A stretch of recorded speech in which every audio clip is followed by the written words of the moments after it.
Welcome to the White Gold Podcast with Levi Jet, presented by Jet Winter Advisors, providing solutions to every snow and ice problem, and the SureCo groups, snow, land, and disaster management. Now, here's your host, Levi Jet.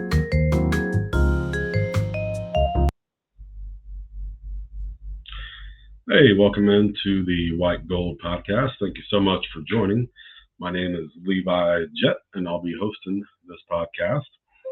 Today's a really cool podcast for us. We're getting back into having some guests, and it's really awesome that we've got the time to take a break from plowing and chasing some snowflakes to do this and to have this interview with very active December, active start to winter. I know it's putting a smile on a lot of faces throughout the snow industry to see this, and it certainly is me too. But so without further ado, my guest today from the Jack of all people trades is Evan Tachoir, and he is going to come on with us right now here. Evan, I'm so glad to have you on, man. Appreciate what you do. I see you on LinkedIn all the time, and pleasure to have you on the show.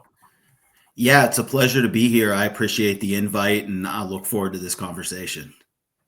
Yes, absolutely, man. So tell me a little about yourself, kind of how you got to where you are now. What is Jack of all people trades? Yeah, so I'll give kind of the, short redacted version of kind of how I got into snow, into Jack of all people trades. So how I got into snow removal, I know a lot of people grow up in this industry and kind of, are come into it young. I wasn't that. I actually was somebody who went to school like for HR and business and hit a professional low point in 2019 where I had, long story short, been wrestling with anxiety, and had been failing at a job, really resigned to keep from getting fired, and was at a point where I was like, okay, I just need a job in my field, that uses my strengths of like people and recruiting and training. I don't care where it is. And long story short, a snow removal company had an opening for a recruiter, and I was like, okay, signed, let's go. But at the point when I started, I even questioned if I had it professionally anymore. Like my confidence was in the basement somewhere. But, thankfully with that opportunity, I was able to learn the industry, be in my strengths again, and really kind of rebuild my career, rebuild my confidence with it, and really find my passion for people, which is, if you see on the wall here, my why behind me is, my why is about getting people in touch with their strengths, putting them in positions to use them, and really building win-win workplaces off that. I believe that the win-win workplace is where employees are using their strengths, they're thriving, they're loving showing up every day. And because of that, company goals are exceeded. But how that, really applied to me is I spent 3 years, as with, snow and landscape, a lot of companies are smaller. So if you're good at stuff, you get to do more stuff, you get more opportunity. So I got more opportunity and really grew into training, talent management, project management with self-performing, dispatching, really got to know the operation, which was a blessing, and really developed a passion for it. Full-time, I found a full-time opening in talent management training, which is really training and employee engagements, like my real heart of what I like to do day to day. So I followed that. Then that actually, after about a year, what I thought was a dream job ended up in a layoff situation while I was building a house. So I'm like, oh shoot, like, did I jump out of the boat? Did I jump out of the frying pan and hit the fire? But thankfully I was, able to land with a company here in Pittsburgh that, is very successful, very good-hearted people, has kind of my heart for developing people internally. And that was just a marriage made in heaven by day. But what that actually opened up, which was cool, was that was 2023, that layoff happened. And at the time I was working probably 60 some hours a week, in tech, trying to, move my career up there, thinking that was the avenue for my life. But this company actually gave me more work-life balance. So, 2023, I get hired there. And then 2024, I'm from Pittsburgh. For those that don't know me, the SIMA Symposium hits Pittsburgh. And I had thought in the back of my head about consulting in snow and in different arenas. And I thought, you know what, this is in your backyard. If you don't take this shot, like come on, like you're not serious. So I was unsure of how I would get in because I wanted to speak, and I'm thinking they're not going to take a speaker who's not part of the industry, but I was like, they might take a partner of someone who's in the industry. So I called the guy I used to do self-perform with, who's in full-time operations. And I said, hey, would you speak at SIMA with me about, recruiting for self-perform operations? And he's like, bro, this works out perfectly. Like, I wanted to speak at SIMA and I had no idea what I'd talk about. So he's like, yeah, let's do this. So John Macharko and I spoke. That kind of launched Jack of All People Trades. And as they say, the rest is history. And now we're here today. That's an awesome story, man. And it is cool to meet people and hear their story, because you're right. A lot of the snow industry, a lot of the landscape industry, there's a lot of family aspect there. It's my dad did it, his dad did it, and now I'm doing it. And to hear, like implants, people that are, jumping in at 30 years old in the snow industry or whatever, that's a whole different twist. And I think that something that comes from it a lot of the times is kind of a fresh perspective on things, because you're taking a decade's worth of experience in other industries and other backgrounds, and now applying it and looking at this industry with those fresh eyes for the first time. So I think that I would like to ask you about the Rare Med company. I've seen your post, and honestly, my reasoning for it is, my wife is a nurse, and so I've seen, again, what it is, but just wanted to get your take on what they are and what they do. Yeah. So, I don't want to speak too much official since I'm not in official capacity, but just to give a brief overview of what they do. So they're what's called hub services. So they work with manufacturers of medication, specifically medication for specialty or rare diseases. So people that are, often, under or misdiagnosed for years and, have complex treatment. So not kind of the drugs you and I would go down the street to CVS to get. Something that comes from a specialty pharmacy, has, more kind of rigid or, complex administration schedule, side effects. But long story short, if you look at a drug commercial and you see if you can't afford your medication, call this number. That's our team for specialty or rare medications that's on the back end of that number. So that's case managers, people like in reimbursement that navigate insurance, people in specialty pharmacy. So that's who's on the back end of that. So that's what our team does. And what I do specifically with that, and this will kind of tie in because I'm, the question, I'll admit I asked myself this question, so I'm sure some other people might ask this question is, what is a guy in hub services doing in snow? How does that make any sense? But what I do with Rare Med specifically is I'm in learning and development. So I develop leadership development programs, both for future and current leaders, teaching them how to move from an individual contributor role where they're, following work instructions, working within kind of I don't want to say a silo, but specific function and, specialty to then learning how to solve complex problems, learning how to deal with people, because managing people, as is a whole different game than just being a specialist. Even in snow, it's you can have the best plow driver, the best sidewalk operator, but managing and leading a team is a totally different skill set than being great in the machine. So, I do the same thing, is how do I build those skill sets that they can be great at managing and leading and inspiring people and coaching people, both through the good and bad, and, honing in on their strengths and building a team. So I do a lot of work there, do a lot of work with helping on individual development plans, providing learning resources, and really being that kind of learning, librarian, curator, partner throughout the team. And, it's the same kind of work that I want to do with snow too, is really is help people, because what I see, and this could probably get into later convo, so I don't want to jump too much, but I do see, as you talked about, that fresh perspective, that things like there's a lot of good talk and teaching on, equipment, on, how to do this, equipment, good companies really take care of their stuff. But then when it comes to people, it's kind of like, yeah, we just kind of figure it out, and we don't have that same stringent care list of like, how do we interview? How do we measure engagement? How do we get feedback from our employees? How do we make sure people get the right inputs to get the right outputs? Because nobody gets that wrong on the machine side if they're a reputable company. You don't be like, oh, well, this machine requires diesel. Well, the regular gas is cheaper. I'm just going to put that. Nobody would. That's insane to do that. But with people, research from Gallup and other shows, people require certain things to be engaged and successful.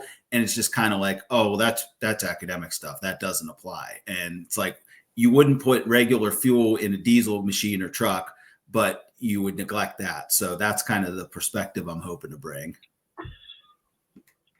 I think that what you said is really on point, because there is a ton of technical training out there. But when it comes to soft skills, that's where we're lacking, especially in some of these trades.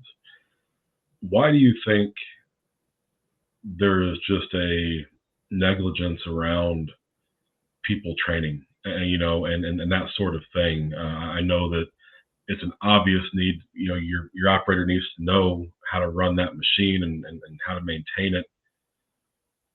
But the soft skills part of things, why do you think there's just such a void there where people don't really care to make the investment, whether it's time or money or both?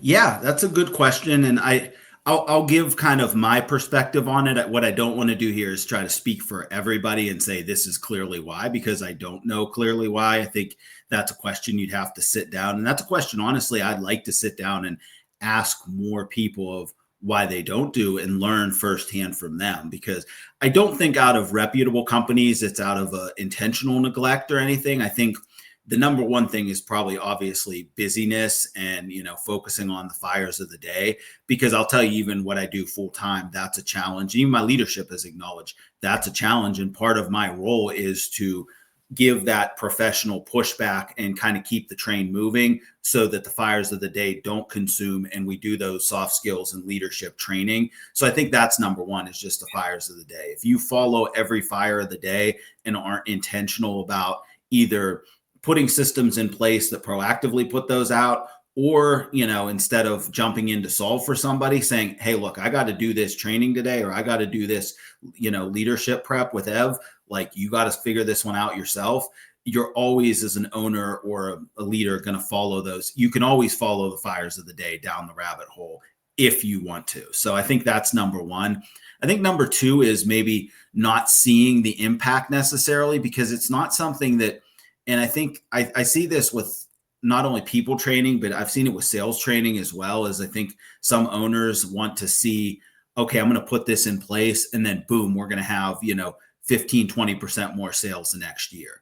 But the training also, the training is just the first step. You need to have training consistently that's applied on the job, and skills are built almost like muscle. It's like, if I go running today, I'm not going to, be 10 pounds down tomorrow. You know what I mean? But I think some owners and managers kind of expect that instant return to, kind of along with. So a lot of this is instant gratification. I think a lot has to get beyond the day and instant gratification and be built toward the long-term plan. And that's not saying I'm not saying don't expect a return on investment, but let's measure what actually is our return on investment in 6 months, a year, 2 years. And then you can say, like, in 2 years, if, what I'm putting in place for you doesn't make any kind of difference, then you can look at me and say, yeah, you failed. You know what I mean? But you can't look in a month and say, oh, well, people are still leaving, or this has happened. And, so I think that's part of it. And two, I think also because it's a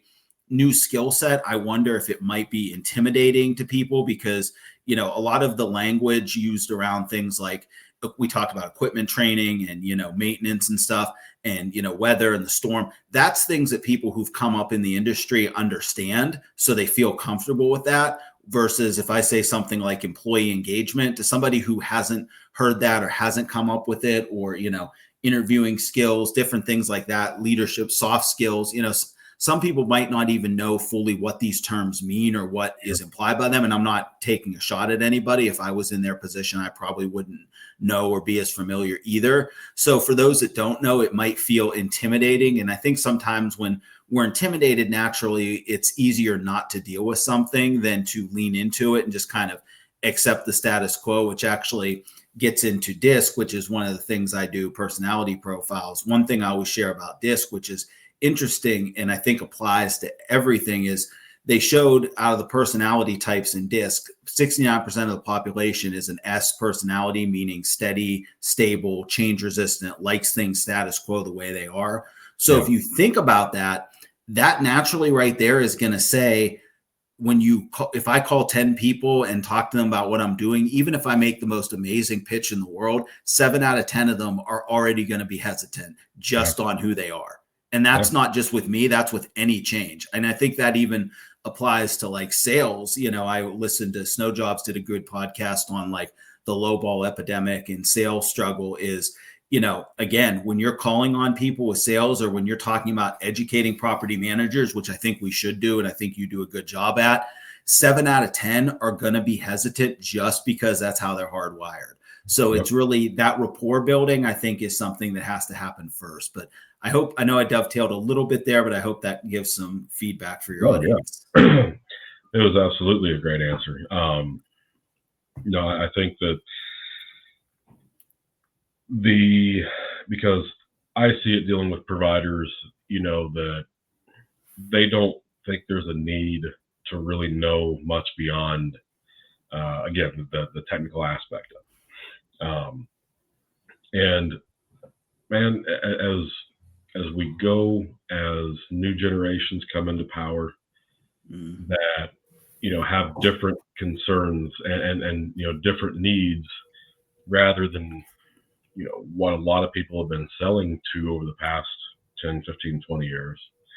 I think the soft skills will matter maybe a little bit more. So something you said I like a lot was, the active training is like building muscle.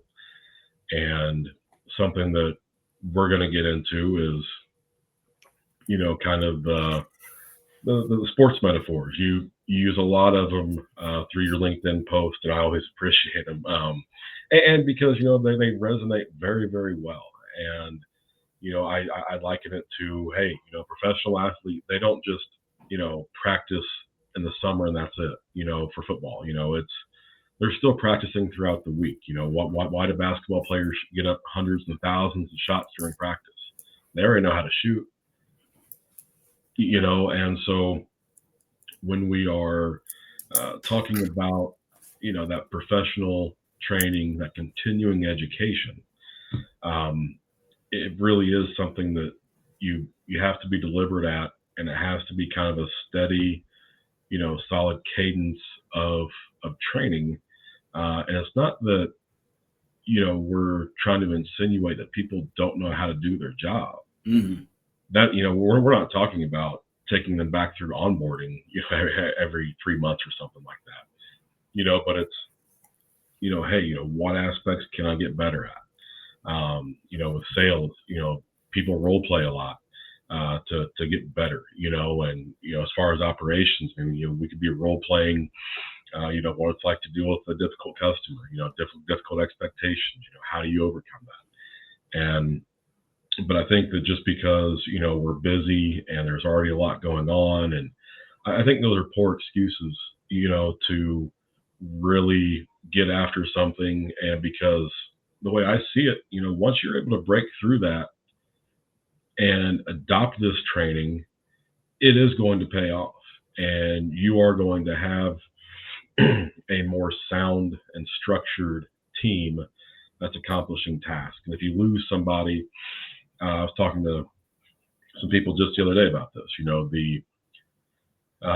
the idea of, contingency. And, when you have parts of an old guard move on that are replaced by a new guard, how much information did that old guard take out the door with them that doesn't exist anywhere besides up here. And, what happens to that new guard? And, I've seen this play out a couple different times on a pretty decent sized scale. And it can be very, very problematic. So, when we're looking at, how do we convince people that this is the way forward, that, hey, if you are a professional, then you should be trying to train like a professional too, and raise the bar. Yeah, good question. So I'll say, I think to your first question of how do we convince people this is the way forward is something I ask myself a lot, because I think it's probably the similar frustration to providers that, ask, with property managers, how do we convince them that they need a proactive snow mitigation plan and don't just need to buy the lowest, contract. So I think that's something I'm always going to wrestle with to an extent, but I'll share some thoughts on kind of with it. So I think you shared some really good thoughts. Number one, on how adults learn. So while you didn't reference it directly, what you did reference about training, really adults learn best with taking information in small bites that applies to the job and then applying it on the job. So for example, let's say sales, if you have like a Monday meeting and say you're going to be making a bunch of cold calls that week, you have your list that you got from, CoStar, whoever, Zoom info, and you're going to be making calls, seeing if they're, open for snow removal service or under contract that week. Maybe you go through some cold call scripts in your Monday morning and say, all right, we're going to practice this week. And I want next week, we're going to give feedback at the same meeting, talk about what worked. Hey, I found this really effective. Here's what I keep running into. Because as you learn, practice, and then, check back in, that's just like that football example. You go, when you make adjustments at halftime of a game or within a game, it's like, hey, look, I see they keep running left on us, and we're getting trapped behind this tackle here. So here's what we're going to do. We're going to slide this safety down into the box here. And your job's going to be to spy this and, don't give him that cutback lane, or don't give him that lane to go outside. And then you go to the sideline and you say, as you taught that, they go practice or do it. And then they come back and they say, yeah, you know what? That was good. He wasn't expecting that. He thought he was going to have that. And then boom, he didn't see me. I shot right out there and, jacked him for a loss. So that's kind of the same principle of how you can do it, and same thing within things like recruiting is, take an interview. Let's say you're posting for some operations positions or like an irrigation tech, is, hey, this is what, some good interview questions are. This is what they say is best practice. Let's try these in the phone interviews this week and see how they work and report back. So I think those small bites of learning applied on the job. What I always teach in my full-time and to people in consulting is think about the workflows you already have. So a way to incorporate this that I think is a little bit less intimidating is think about the meetings and the touch bases you already have. So do you have any kind of, even just daily huddles with your team? That's a place to incorporate training and feedback. Do you have weekly meetings at any point with your team? Do you have one-on-ones with manager and direct report?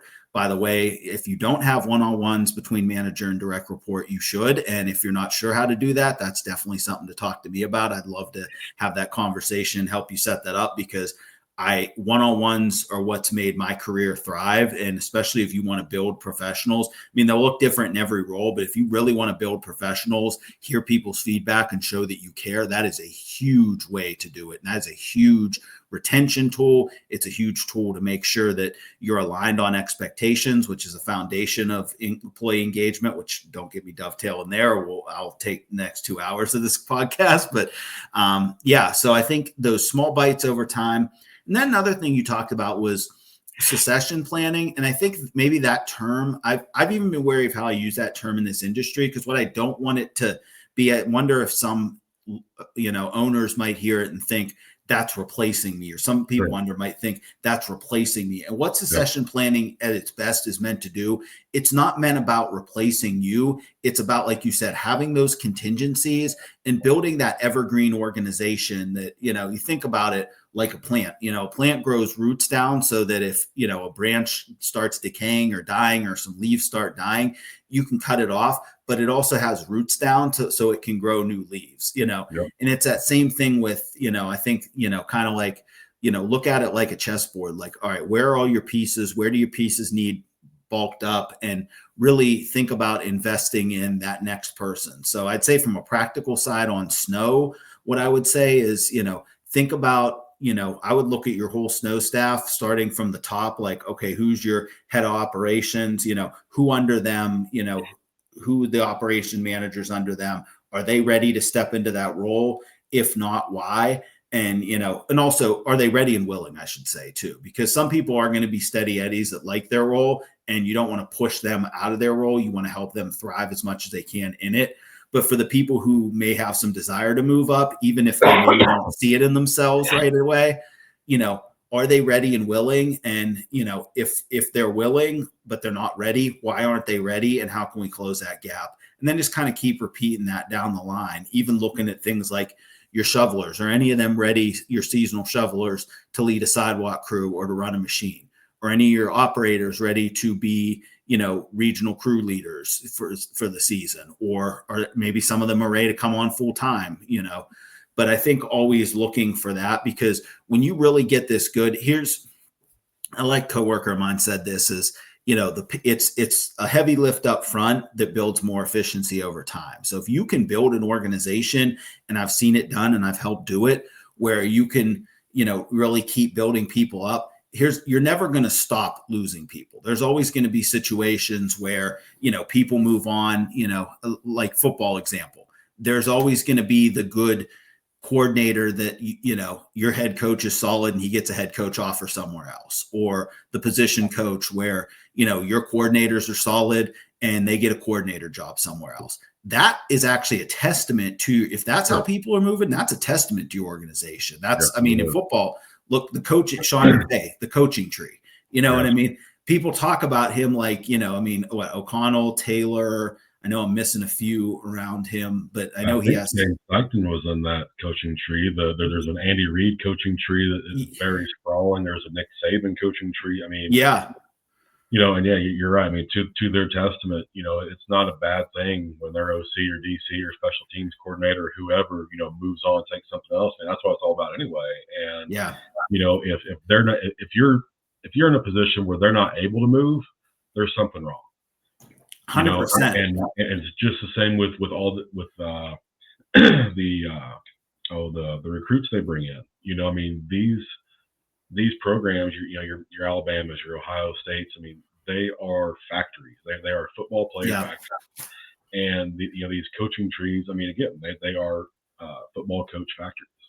Yeah, and I think looking at, Tampa Bay is another one that's kind of done it recently. Bulls had, Canella's got poached for Carolina as his OC. Liam Cohn got poached for Jacksonville 2 years in a row. So, he's had 3 different offensive coordinators in 3 straight years, not because he's been a bad coach or it's been a factor, but because, so to me, that's the point you want to be as an organization. Like, sure. Look, if people are coming and you just don't have that next level up and someone's taking your people, because here's the thing, if you have the systems that build those people up, you'll build someone else up. Now, if people are leaving for other reasons or dissatisfaction or culture, that's another issue that needs to be, troubleshot. But I look at it this way is, one of my quotes behind me is, train people well enough that they can leave, treat them well enough they don't want to.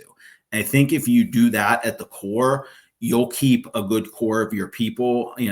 I look at, good example, Snow Jobs had on, the Bruce Company in Wisconsin. I always want to call them Buncher, which is a local property management company, but They were talking about how many people had been with them for like 15, 20, I think somebody 30 years, and they talked about it was because of the cultures, because of how well they're listened to, they collaborate, people are treated well. So I think if you do that, if you train well and treat well, which is what I want to help companies do, that's really where you can keep people. And there are intentional things you can do that are small, but consistent over time. And, just like the workout example, small and consistent over time is what's going to win. Yeah. Yeah, no, 100% agree with that. So you mentioned the one-on-ones, and I, couldn't agree more that I've been on both sides of it. I've had the where I've scheduled the one-on-ones and where I have one-on-ones scheduled for me. Through that, so the important thing about one-on-ones to me, from a leader perspective, that meeting is not your meeting. That meeting is your employee's meeting. And so, for you to come through and cancel, that is just terrible. Now, don't get me wrong, because I talk with my team throughout the week. And so sometimes, you might get to Friday one-on-one and not have a whole bunch to talk about, and that's fine. But you don't just go cancel the meeting, and don't give your employees the chance, because, there's been plenty of weeks where I figured it was going to be a, 5-minute talk, and jump off, but it ended up being an hour-long conversation because, they had a pile of things that they wanted to go over with me. But then I've been on the other side of it too, where, I've had one-on-ones cancel where I'm supposed to be in there, and it's a very aggravating experience, especially, if that's one of your only true windows to have a, private conversation, with leadership. And then with hiring, I had a conversation about 4 weeks ago with the president of a local company here in Indy, and we were talking about how cool it would be if we could get to a point where when you go in for a job interview, you can be honest and you can say, hey, I'm interested in this job because I think it's going to help me get to here. And, I'm committed to work here for 3 years. But after that, I would like to be at this level, whether that's here, that's great. But if I have to go somewhere else to find that, that's good too. And when we were talking about that, I was like, man, I mean, if you knew that, okay, hey, for 3 years, I'm going to have the very best this person's going to offer. And then, yeah, they're going to move on unless I have, something for them that matches their goals. But, instead of this, where everyone has to go to an interview and act like they're going to work there until they're freaking 90, and that, I can't believe I've got the opportunity to be a shift manager at McDonald's, but it's, again, if you are, hey, no, I would like to take this shift manager job to get the experience. Here's where I want to be in 2 years, and again, if there's room for me to meet my goals here, I'll absolutely stay. But if not, I want to go elsewhere. And, and he shared a story of that exact thing happening with his company where, it was kind of a family friend, had about a year and a half of time before they were planning on making a change. And that's kind of the agreement they set up. And it worked perfectly for them. And because at that point, you've got a lead time too now on, you got to replace that person. So instead of having, a 2-week notice or no notice, now you've got months to prepare. So, and again, it's just something too, I think, that helps build culture. Yeah, no, I think first of all, shout out to that person you were having that conversation with. That is, I'll say to them, just from reacting from my point of view, that's a very good mindset to have. And I think kind of like we talked about that succession plan, kind of chessboard, having those next pieces ready, thinking about what they need can help you with that, because then when people come in, where they stand. And, realistically, not everybody might feel comfortable being that honest, but I would say even as you have to tie in with one-on-ones, as somebody gets here and you build that rapport, I think it would be good to start getting that honesty and having those career conversations about what people want. And in a perfect world, having them be that honest, because then you can know. And sometimes too, you have to also embrace for the fact that as a company, you might have to have that hard conversation about, hey, look, we don't necessarily have that here. here's what we do have, but you might not have there what they're looking for. And there might be that, like you say, you got to let them fly if the opportunity comes, not that you were pushing them out, but if it comes, knowing that, hey, let's plan. But then at that point, I would say, if you're looking at it, like, let's say you're looking at all your employees and you have a couple people circled here that it's like, hey, they're wanting something we don't have, or that somebody's in the role that probably isn't going to move unless something else happens, then we know here, okay, we need to focus on down here, who on our team can be coming for this position. And one thing I would definitely caution owners on is two things. Number one, not being so busy working in your business that you're not working on your business. You know what I mean? That's something that, I try to help with as well, is, how do we delegate down and invest? And it might take some time, but getting you out of the weeds so that you're able to do this type of work. And then number two, I would say beware of the, I would say lying to yourself that the better person is always out there. That, sometimes, because here's the thing, when people work for you, you see the good and bad. You see their flaws. Maybe they don't, there's people I work with that are not my exact communication style. And sometimes, I'll be honest, it can annoy me, and not that I don't like them, but it just natural. And I'm sure it annoys them too, because I'm not their natural communication style. So, right. It's a natural level of abrasion. That just It's not nothing they did wrong. It's just we approach things different ways. But the big thing I'll say to that is, we see that because we're there. And with that, you can kind of get this fantasy in your head that, oh, there's something better out there. But is there? That person that, while they may have an abrasive rub or see something different with you, is also doing a lot of these really good things for your company. Also has the institutional knowledge, the company knowledge of the years or months, however much experience they have, plus their background, plus they're consistently learning. Plus, if you sew into them with training, they can learn and grow exponentially more. So I'd say, make sure as owners and leaders, you have time to work on the business and building your team up so you can do that. If you don't have that time and you're constantly getting pulled into fires and into the field, that's something to look at. And then number two is, don't lie to yourself and say that there's better out there. I believe the brightest diamond is the one you polish. So I think if you've done everything you can to polish, your team and build up your team, that's not saying that there'll never be a situation where, as you grow, you need a specific skill set or leadership set that has to come externally. That will happen at times. But if you're polishing all your diamonds and you've got everybody up to potential or as close to potential at that time as you can, and some might be timing too, if you hit a big growth phase, you might need some external hires, because you're not going to, if you doubled in growth one year, or tripled in growth, and, you realize, oh shoot, I need some leaders. You're not going to necessarily have time to polish up all these people on your team to be leaders like that. But if you put that work in and then you start growing over time, you'll have people ready. And here's the thing, I would say, be cautious of, ready is a funny word too, because it's like,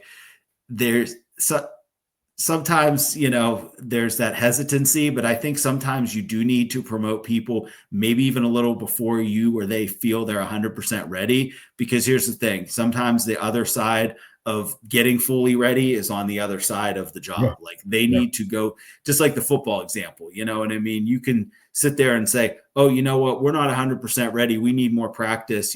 We need more practice. This guy dropped this ball on this route, but eventually you got to play the game and you got to go out and see what they're doing. And, and that's where you get the skills. That's where you really see oh yeah, I'm ready. Or, okay, you know what? I wasn't ready. Yeah. And, sometimes, because I was just going to say, kind of playing the opposite of that, it's not always in the employee's best interest to be rushed into a position, and kind of going back to the honesty thing during the interview or onboarding process. Some people, they have really no desire to be in management. They're completely fine, just, being an individual and just a part of the team. And again, trying to bring that out in people too during that interview process can be helpful too, because, sometimes it is frustrating to have, again, that individual rock star that, deep down, that if they were to move to management and then become a leader, they'd be fantastic, but they just don't want that. And so instead of having that, kind of back and forth and that, possible conflict there, really just understanding that from the start and understanding that that's who they are, can be very helpful too, because if there's nothing worse than thinking that you're kind of grooming someone, for big things, and they don't have that same vision or that same desire. Yeah, absolutely. Person who's, convinced of something against their will remains unconvinced. So, yeah, that's another good point too. You definitely and that goes along with knowing your employees. And, that's one thing I advocate for in a project I'd love to be working on with some clients. I did work on it full-time in snow. I've worked on it full-time in other industries, is really sitting down and having those kind of touch bases with all the employees to kind of get to know career aspirations, strengths, opportunity areas, and really present back kind of that, initial chessboard of like, here's people that, you have potential in, here's people that, and maybe say like, here's people that are, because some people are going to be black and white of like, yes, I absolutely want to move to leadership, or no, I don't. There's a lot of gray in there. So there's some that, okay, how do we give stretch assignments? Like, let's say, for example, you have some people on the sidewalk crew that's like, I don't know. I feel like I do a good job where I'm at. Like, I like it. Maybe do you let them lead the crew for one storm and show them, hey, we're going to give you some hours pre-storm. We're going to show you what we go through to prepare. You're going to shadow, the person who's doing it. That way they get a chance. Like, I think shadowing is great, because then you get a chance to see that role in action, see what they do, and see, it might light a fire under them, and they might say, hey, you know what? Okay, I can do that. Like, I thought it was something else, but it's something I think I can do. Or they might say, hey, you know what? That's really not me. And either way, you win. Sure. No. Yeah. I mean, having clarity and having knowledge is always a win. Yeah. All right. So we're going to shift gears just slightly. Well, actually big. And we're going to jump into kind of a sports themed conversation. So hopefully you enjoyed the conversation that we just had about professional things, because now it's going to get a little bit more fun and kind of playful. But again, Evan and I, huge football fans, and so we wanted to kind of talk through some of the happenings right now in football. But we'll start with probably the highest profile thing going on right now, and that's the Snow Fighters Fantasy Football League. Yes. And and I'll defer to you first, because you're king of the mountain right now, sitting at 11-2.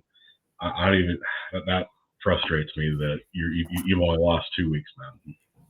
Yeah. I mean, I think some of it I'm like pulling up my team as we're talking here, but I think some of it was just, I did get a good draft this year. So I kind of just, fell into a good spot, and, shout out to Jeremy Kirkham for putting this together. I think this was really good.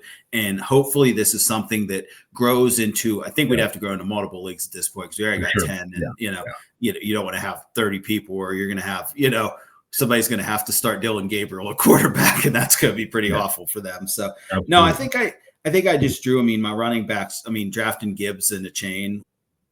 We're good. Yep. Yeah. So I was just talking about, being number one so far, and don't want to brag, because there's still a playoff to come.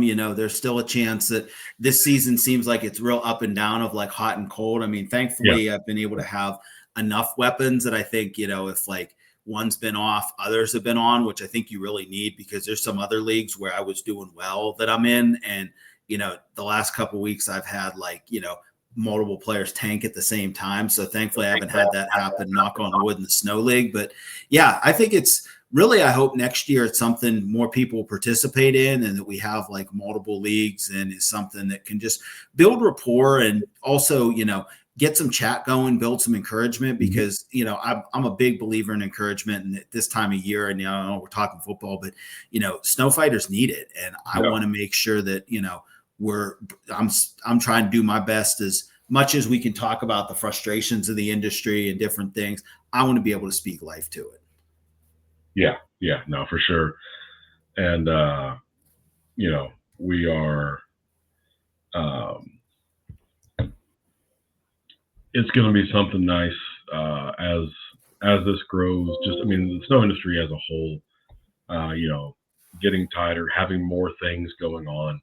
Um, I think a cool idea, I'm going to throw it around with some people here locally, is maybe to put together some type of a off season. I mean, I know Storm Equipment put on some nice things, and this next year I want to go to some of those, but felt like a Snow Fighters appreciation type of event, in the summer, where, we can, get some people around and just have, a good time. And I'm going to try to see what I can do to promote that locally here. Because, it's just something that this is a thankless thing, and not that any of us are in it for that. Right. But feeling like you're making a difference is always nice. And, sometimes the clients really don't give you that satisfaction at times that, you are making a true difference, and you kind of got to see that for yourself. And, and I've got some guys that are, they have a terminal at the airport. I've been kind of helping them with that last week. And, one of the many flights that go out of there is for organ transplant. Mm. And, so just the other night, we got the call, hey, we got to, immediately clear, this section because we're, rolling out a lung transplant. So, which, again, it's,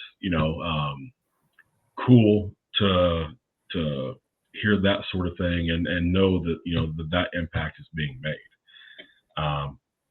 But to go back to the fantasy, now I've got to answer for my squad. So I took Daniel Jones, Jonathan Taylor, and Tyler Warren, which I think was a somewhat of a steal of a draft pick, both in this league and in the NFL. The kid came in and plays lights out starting week one, and he's just a football player, and so, but I've noticed that when Taylor struggles, my team loses. And but my big surprise on my team this year, so I took Joe Burrow, which he's been out and hopefully coming back though, and but was Devontae Smith. I thought he was going to be more more useful than what he turned out to be. And then I also took Zay Flowers, which Lamar Jackson being out for forever didn't help that. But I think I started 0-4, and then won 5 straight, and then I've kind of been off and on since then. But this is the most fun I've had playing fantasy in a while, and the most competitive I've been in fantasy for a while too, because the last few years, man, I mean, I have been worse than awful. Pretty much last place in probably the last 3 years, to be honest with you. Yeah, no, that's definitely dope. I mean, I know when we played, I'll be honest, you were on kind of a hot streak at that point, and I was like, shoot, Taylor's cooking. I think I might have caught you the week that you played Pittsburgh. No, you sure did. Yep. And shout out to my squad for that was the one game the Steelers showed up this year, which I'm sure you're like, which I could get into the frustrations about that. I was totally on. I was booing as loud as the people in the stadium on Sunday. So, for references to those who listen later, this is when they lost to Buffalo and the stadium booed Renegade. That was what we're talking right after. So, but yeah, it's, at the end of the day, it is fun and it is good. And, kind of to the point you made about the Snow Fighters, thank you. Again, we'll keep on the football too, but two things you mentioned is, recognition and caring about you as a person. Like those are two things that Gallup research has shown over decades actually positively affect employee engagement, which affects things like, less turnover, less absenteeism, more productivity, more profitability, and this is decades of research that show this. So I kind of look at, back to the truck example I shared at the beginning of you got to put the right things in your machine to make it work. Those are two of the right things you got to put in your people to make them work. And as leaders, that's your responsibility in building that culture that does that. So I think it's not all on you as just a leader, but even like if you have something in Indy that it's like Snow Fighters Appreciation, like if people are in the region, send your people to that, like invest and send your people down to that, send your people to SIMA, send your people to Snow Alliance, wherever you are, Storm Academy, all the stuff that's out there, send your people to your stuff in your region, or, the national stuff that makes sense for you, and let them be appreciate each other, let them have that care time, because it is important. It's not, sometimes I think it's looked at as fluff, but it's not fluff. Like, it's what people need to be engaged and thrive. And you wouldn't give your machine inferior, you wouldn't be like, oh, you don't need oil, or I'm just going to buy the cheap stuff, or, oh, they said that this doesn't really work, but that's all right, it's cheap. You're not going to do that to your machine. So don't do that to your people. Like, invest the good stuff, and let's get thriving people. But yeah, onto the football. What do we got to talk about next? So we've got conference championship weekend. All right. And we have got schedule up here from, I'm not sure if you're able to see on. Yeah, I can see. Yeah, I can. But so you got Friday coming up. You got some kind of off-conference championship games, but one of those teams is going to be in the college football playoff. But this weekend Saturday is the big dogs with the Big 12, SEC, and Big 10 championships. Are you going to be watching any of these games? If so, which one? And who is your college team, by the way? So my college team, I have two, and it's kind of been one's been good, one's been a rough season. So Florida State was a rough season again. Started with some hope with the Bama win, kind of got me gassed a little bit, but kind of was downhill from there after the 3-0 start. Pitt, who, locally I do, rock with them. They had some big wins. They kind of showed we can beat a decently ranked team, but we're not quite top tier yet. So I think, but they had a decent season. But out of these games, I'm going to say the biggest interest I have in championship weekend is actually a scenario that I don't know if you're familiar with. And I didn't realize the rule was written like this.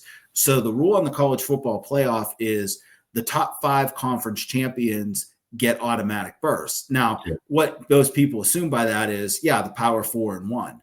But an interesting scenario that's playing out is somehow with this tiebreaker in the ACC, Duke got a spot in the ACC title game with 5 losses, who's not ranked, who's not near the top, who I think is outranked by JMU, North Texas, and Tulane. So, North Texas and Tulane are playing. That's the assumption of who's going to go in that, 5th spot, so quote to speak. But the interesting scenario is if Duke wins that game and then JMU wins and North Texas or Tulane wins, they might be outranked by both of them. So the ACC champ might actually get left at home of not being one of the top 5 conference champions, which is I hate to say it. I think some of the bigwigs are probably going to try to put pressure on the polls to push things around, because they're not going to want to see that. Or what I think they might do in that situation, if they can't feel like they justify Duke being a top conference champion, I think they might push Miami, because that was another interesting situation. Is Miami's ranked 11th or 12th and is not in the conference championship game because of the tiebreaker with Duke. So 7-5 Duke's there, but 11-2 Miami or 10-2 Miami is not. So that's an interesting. I think that's what's most interesting to me. But I kind of, without having either team of mine in contention, I kind of want to see that chaos happen, because my wife actually taught at JMU too. So I would love to see JMU. She actually had Arthur Moats from the former linebacker for the Steelers in her public speaking class. So it's funny, because I was like, what kind of student was he? She's like, he's a nice guy. I was like, well, he's an announcer now, so you must have done something good for him. So shout out to Arthur Moats. He was with the Steelers for a while, but so I think for me, that's what's most interesting, is that scenario specifically. North Texas, I think it's interesting that they have this kid that wasn't even starting as a quarterback in high school, but yet, played other positions, but now is potentially going to be most likely a D1 transfer to go to a big program, and, maybe be the Steelers quarterback going forward, which don't get me started on how we're at where we're at. We're going to probably sign Aaron Rodgers, man. You got your answer. He's a long-term answer for Oh my gosh, we're probably going to sign Joe Flacco or Tyrod Taylor next year. That's about where we're at. No, I did not know about the tiebreaker situation. One of the things that I find interesting about championship weekend is how it impacts the college football playoff seeding. Yeah. Where because there was a lot of noise last year about that number one seed had kind of the toughest path to get to the championship game, and and then what happens? You take number one, number two, IU and Ohio State. I think that game's going to be within 10 points. Yeah. The line right now is 4.5. Ohio State is favored. If Indiana gets killed and lose by 50, there's still one loss. But I wonder if something like that knocks them all the way out. And when you have these situations, I mean, because if Indiana beats Ohio State's not going anywhere. They'll still be in the CFP. Yeah. But I am a little worried that if the game goes bad again, I don't think that it will. What that does. Does it knock Indiana all the way out of the first round bye category? Does it? Because personally, I want there to be a home playoff game in Bloomington. I think that'd be awesome, especially knowing how this winter is shaping up. The chances of them playing in snow would be pretty good, but I'd like to see them kind of move on from the bowl game matchups in that second round to where, hey, like let's make the first round bye people should get home games too. It shouldn't be just that the first round. You should have that should carry over another round too. And then from there, and again, like the sponsors, they can still carry over. You can call the game whatever the hell you want, but once you get to the semifinals and the finals, then those can be your neutral field sites or whatever. But so kind of continuing this conversation about college football. So forever it was number one against number two. That was the matchup. There was always controversy with, that number 3 team and 4 team right on the cusp. Should they be in? And then we brought to 4. And now it's 12. Well, there's talk that, what would be a 24 team playoff field, which I think they got it right where it is right now. I think that 24 teams opens it up a little too wide because. And don't get me wrong, man, like I would love to see a team like Tulane go in there and, like you said, just cause chaos and knock out a couple big dogs. Like that would be cool to see. But I think that the 12 still allows that to happen without getting us to the point where, because you're looking at the top 25. If you're telling me, one of the playoff games are going to be Navy against Texas, I'm not watching that, man. No. That's not going to be a game that anyone's going to want to watch or see.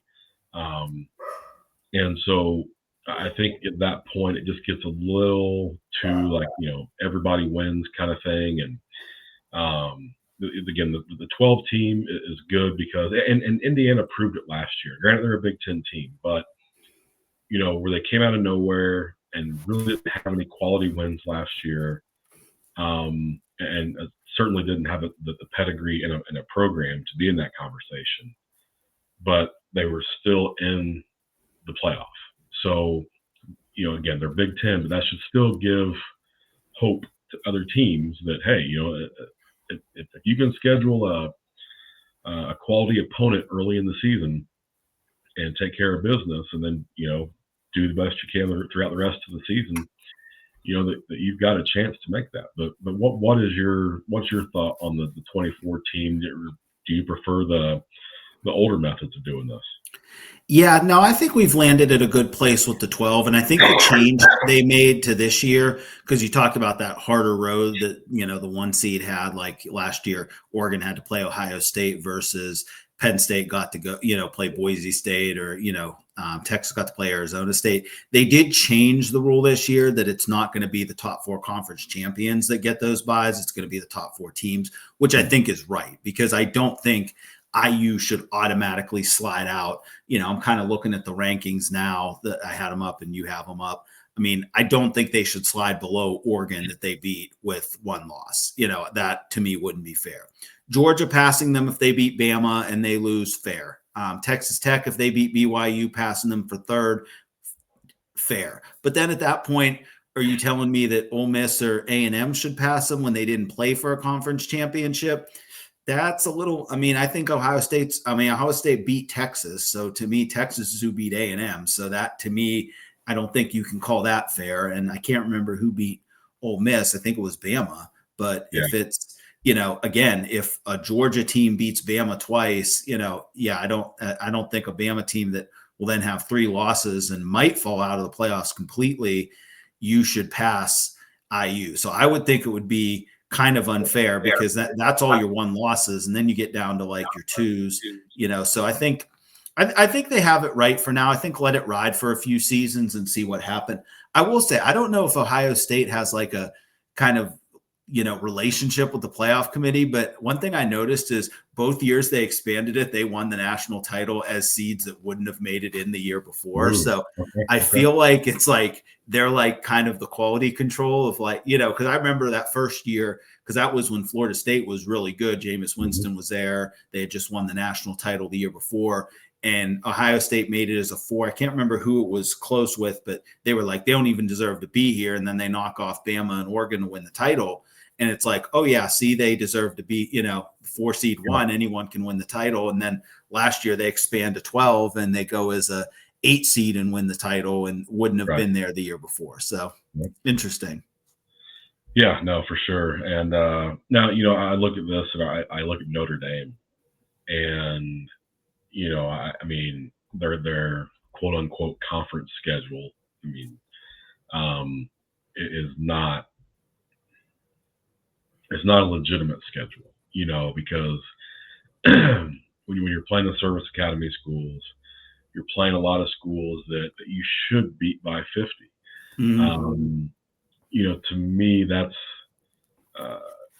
you can't put Notre Dame in this conversation and say they're a really good team when they've lost against their, the people that they schedule, the good teams, to try to get them elevated. They lost those games. Mm-hmm. And sure, they beat the piss out of everybody else, but everybody else they're playing are the same people that Tulane plays and Navy plays, and North Texas. So, I am tired, just someone who's from Indiana, of Notre Dame in this mix, because they are a state embarrassment when it comes to football, at least since I can remember, going back to when I was in high school. That was the year they played USC and Reggie Bush, and had that late game. They thought the game was over, and they came back and let them kick a field goal, I think, for USC to win. Yeah, I remember that. Yeah, and again, I know Notre Dame has its history, and then and they put a lot of NFL talent out there too. It's so annoying seeing them in there and knowing they're going to be in the CFP. And but I'm glad to see that Indiana is in there, and the run they've been on is just so surreal from what that program was. I went to a game in 2015 against Ohio State in Bloomington. Stadium was maybe half full, and most people there were Ohio State fans. People that were there, most of them left after halftime.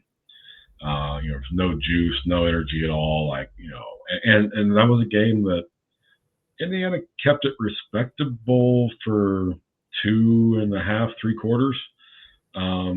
Keeping it within 10 or so, and then Ohio State scored like 3 times in the fourth quarter. Um, but just to see where they are right now, and the fact that College Game Day has been here, Big Noon's been here, and 2 losses in 2 years, and I mean it's anybody around here who's an Indiana fan, like we're all still in shock that this is even real life, and that we're going into this weekend with IU traveling up to Indy to play in the Big Ten championship.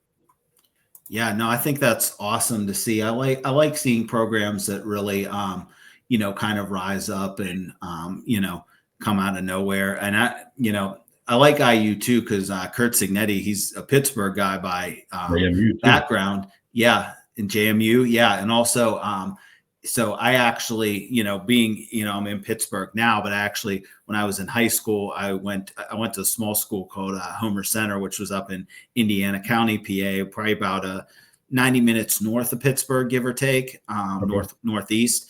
And there's a university there, Indiana University of Pennsylvania, which is a state school. Signetti was coach there before JMU. Before that was kind of like where he got his head coaching start. So it's kind of cool to see.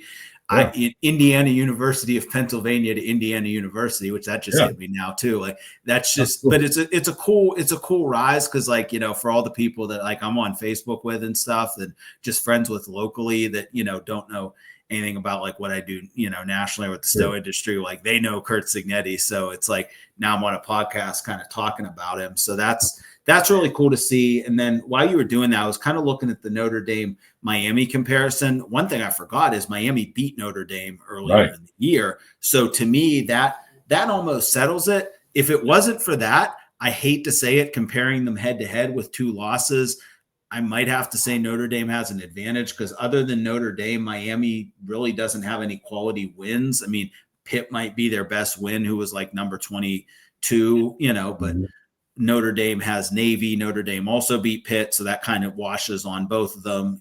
So Notre Dame and Miami's losses were SMU and Louisville, versus Notre Dame's were Miami and A&M. So I think Notre Dame has more quality. But here's the thing. To me, I look at it as, just like I said, I can't justify moving IU below Oregon when you beat them. I don't think you can justify Notre Dame and Miami. How can you leave Miami out if they beat Notre Dame head to head?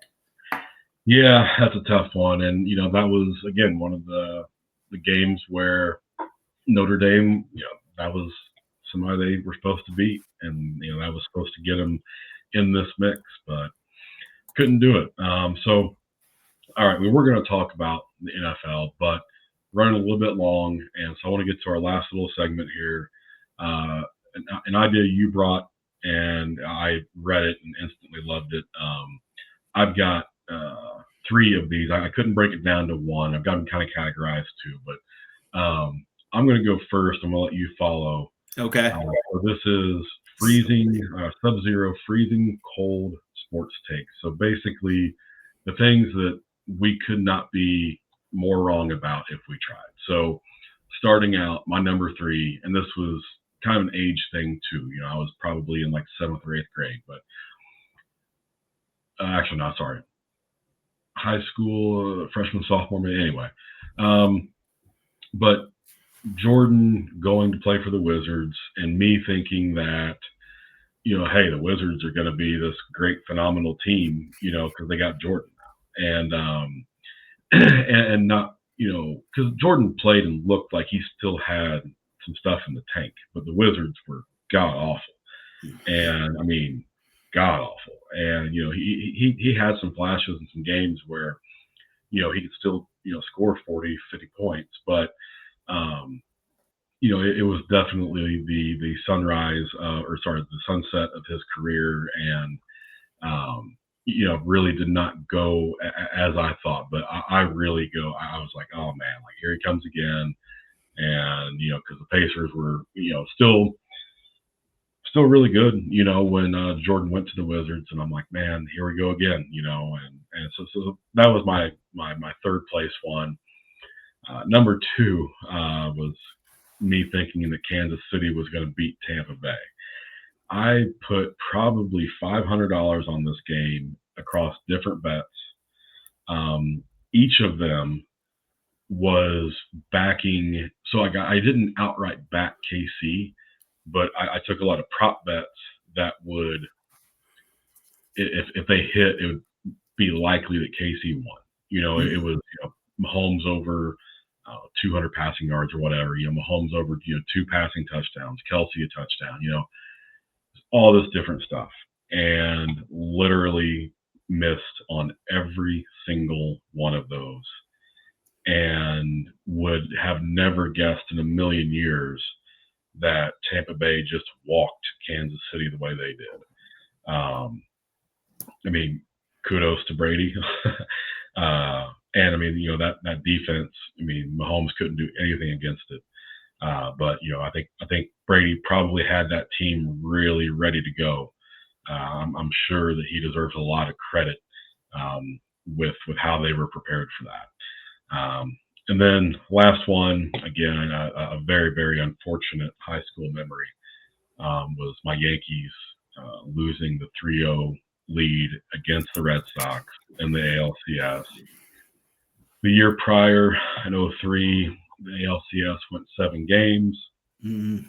Aaron Boone hits the walk-off home run in the bottom of the 11th in Game 7 to send the Yankees to the World Series against the Marlins, where we lose. The next year, we go up 3-0, and not only went up 3-0, I mean, those games were like 12-2. We kicked their ass. And I remember thinking, I was like, okay, there's no way, that we're not winning this series. Even if Boston comes back and wins Game 4, who cares? We're going to win Game 5 and it'll be over. And I remember this vividly because I was on a school field trip during like this weekend. So it was a JROTC field trip up to Michigan City, Indiana. We went out with the Coast Guard up there, and it was a really, really cool field trip. But we were on a boat pretty much the entire weekend, and so. And this is, I didn't have a smartphone, so this is before your instant data. And so, each morning they would have like a newspaper brought in, and I'd look in the sports pages to see what happened. Well, I think there was a game Friday and Saturday, but both games were rained out. So we were up 3-0 and had like 3 days off. And then Sunday night was Game 4. And that delay, I think, gave Boston enough time to kind of just wrap their head around what we have to do. And then when we lost Game 5, I was really nervous because I'm like, all right, you guys have to put this to bed. This can't go because everyone knows anything can happen in the Game 7. And so you don't want to get to that point. And sure enough, we couldn't handle our business. And that was one of my worst sports memories of all time, was just having to live through that. I watched, because I expected to come back from that field trip and us be in the World Series, but instead it's like time froze and Game 4 is still here. And and watching all that play out was just terrible. So, but so those are mine. I've got plenty more because I'm wrong on sports a lot more often than I'm right. But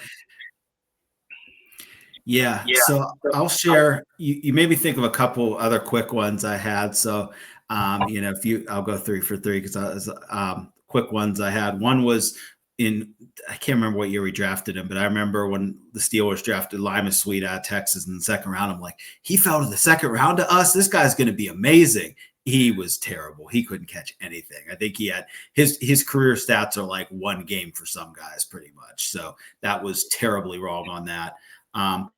You made me think of this when you said about the Bucks. I remember I was at a church Super Bowl party and they had like a poll of like, who will be MVP and stuff. I picked Rich Gannon as Super Bowl MVP and he threw 5 picks. Oh, that was icy.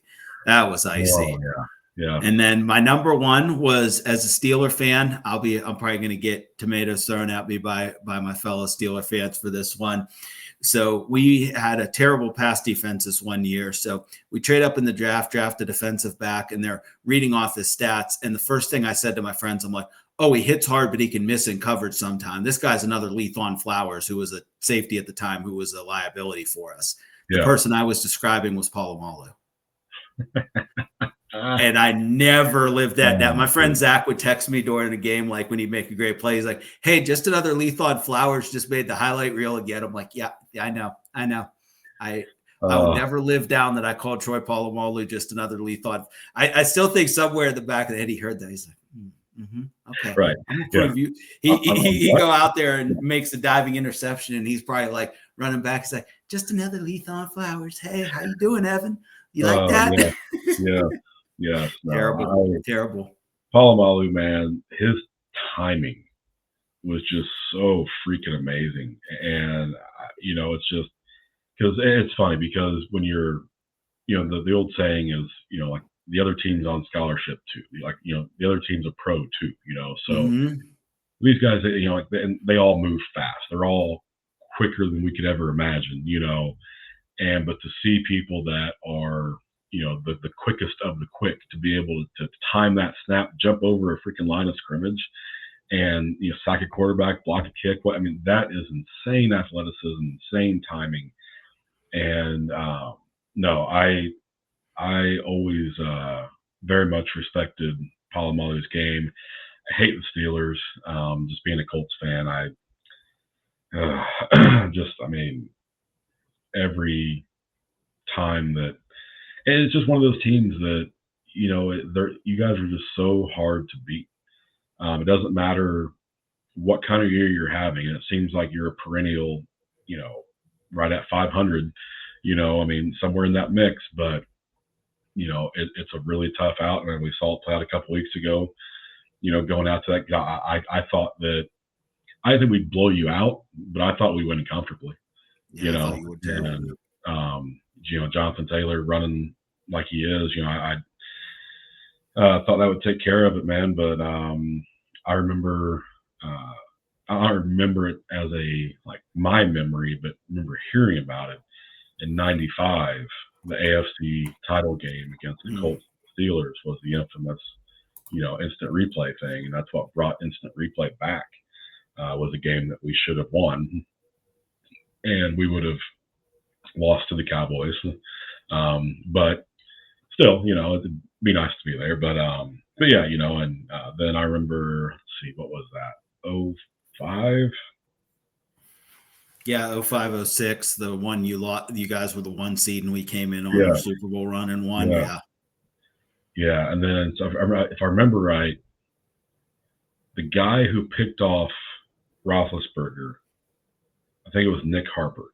Yeah, it was the fumble. Yeah, Bettis fumbled and was taking it. Yeah. He was taking it back, and Roethlisberger chased him down. Right. So that guy, I don't know if you know this, that guy, he got stabbed. I remember hearing that. Yeah. 2 days before by his girlfriend or some shit. And it's like, man, I'm sort of thinking, it's like, that's why because you can't get away from Roethlisberger. Come on. You should be able to, get out of that shoestring tackle. But yeah, I got to think that, his girlfriend or wife or whatever she was cost the Colts to advancing right there, Yeah, that ruined Mike Vanderjack's mindset too. He was never the same after that. No. He was not. And kickers are one of those things, like the Colts are going through it right now. Spencer Schrader got hurt and was out for the season, and we brought in, I can't even remember who we brought in, but we've already released him and picked up somebody else. But those kickers that are just true week in and week out, man. You can't take them for granted because it's such an important part of the game to get points, to get those 3 points, get those extra points. And the Colts last week, if they would have had, I think it was just that one extra point, that would have eventually made the difference in the game. But yep, here we are, and we were number 1 seed 3 weeks ago, and now we're number 7. Yeah, how quickly things change. Absolutely, it does change fast. So, all righty, man. Well, look, I really appreciate you coming on today, spending some time with me. Really good stuff from the training, from one-on-ones, and even into football. So, really had fun doing this. Hope you did too, and of course, hope the listeners really get something out of this. So thank you for joining this episode of White Gold, and we will talk to you next time. Sounds good. Thanks for having me.